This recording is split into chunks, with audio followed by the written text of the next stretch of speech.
Welcome to the Salmon Runs YouTube. Enjoy the video.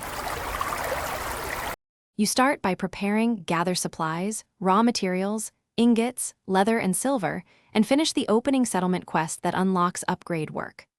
Once done, travel to Ravensthorpe and speak with the settlement leader or builder to view project menus. This lets you see exact costs and prerequisites. While collecting, raid nearby camps, hunt, and trade to speed resource gain. Make sure to keep a steady flow of materials so you can initiate the first construction without backtracking into unrelated quests. You now choose which structure gives the most impact: longhouse for settlement growth, blacksmith for gear access, or market for trading perks. Then commit resources and start construction. While building, make sure any NPC or alliance conditions are satisfied so the upgrade can finish. Sometimes a follow-up quest unlocks the higher tier.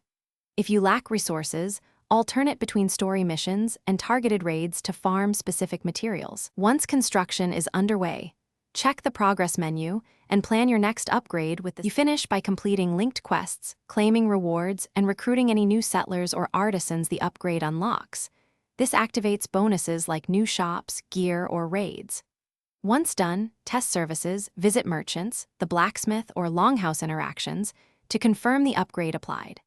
If the build doesn't register, reload a recent save and revisit the settlement leader to retrigger the update, or complete the outstanding quest tied to the structure. That troubleshooting step usually resolves missing benefits quickly.